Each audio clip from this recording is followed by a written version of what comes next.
Dako Paroon Productions presents Ang Alamat ng Pinya. Sa Dako Paroon, may isang masayang pamilya. Ngunit may isa sa kanila ang kakaiba. Kung sino, bakit, at sa panong dahilan, halina't alamin.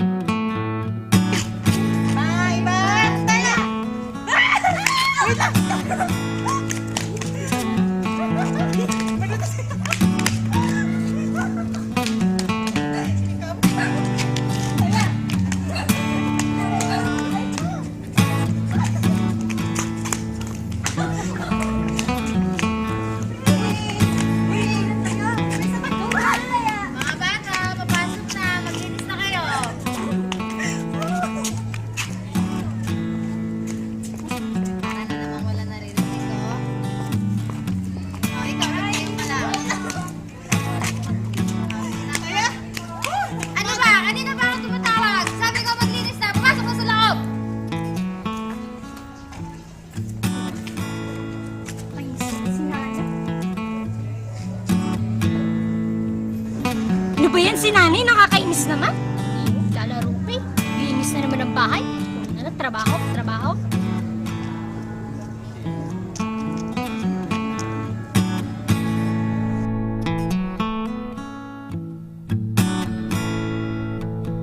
Si Cassandra ang pinakabunso, pinakareklamador at pinakatamanda ng Sandra Jerome, pinakasalahat ng pinaka. Isang araw, nagkasakit ang ina ni Cassandra.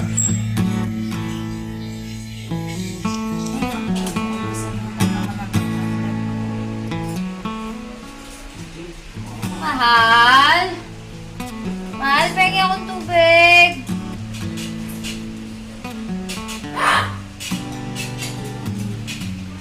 Oh, mahal oh. Ikaw na lang?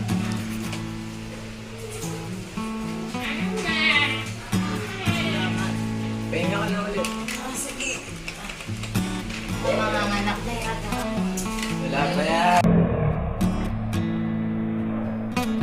Dahil sa hirap sa pagkilos, dala ng karamdaman, ang mga gawaing bahay kanya na lamang inutos sa mga anak. Tinapay, ate, kuya, gusto ko. Ano gusto ko ay anak, ano anak?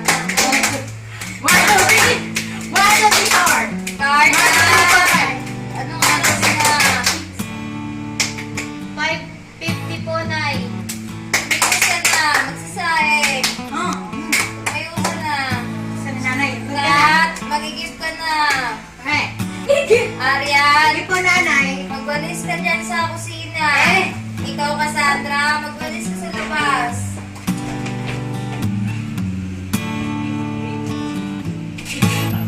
Lahat ay nagsikilos, ngunit may isang namumukod-tanging, ang ating pinaka.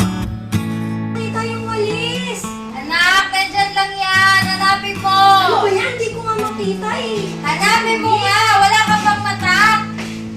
Sana marami ka na lang mata. Andyan lang yan sa gilid. Wala nga eh. Sabing nandyan lang yan. Ulit naman ni nanay. Ay, Diyos ko. Sakit sa ulo. Sana marami ka na ng mata. Lahat na lang hindi mo makita. Lahat na lang hindi mo sinunod.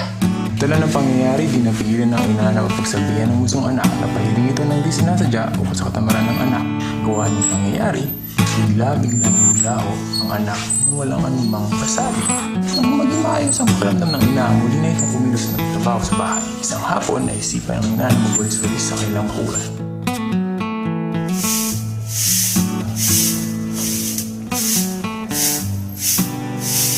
Nay, ako na po dyan. Bawal ka kasi po. Hindi, sige. Okay lang, anak.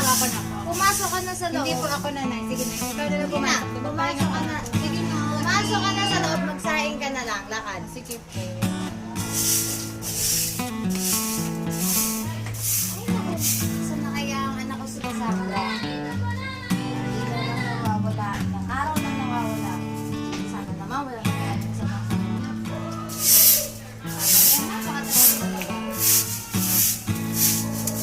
ano to?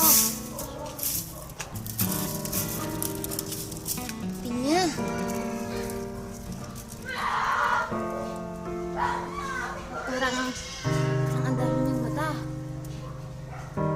Hindi kaya ito ang anak kong nawawala? Di mapigilan ng ina na mag-isip ukol sa kanyang natagpuan, isang bunga na di pamilyar at kailanman ay di niya tinanim sa kanyang bakuran. Muli, naulinigan ng ina ang kanyang mga salitang isambit sa anak na sana'y maraming lamang itong mga mata. Mula noon ay pinanghawakan na nito na ang kanyang natagpuan ay ang kanyang bunsong anak si Cassandra na pinaka sa lahat. At sa paglipas ng panahon, sa tala ng saling salita, ang pinaka ay naging pinya.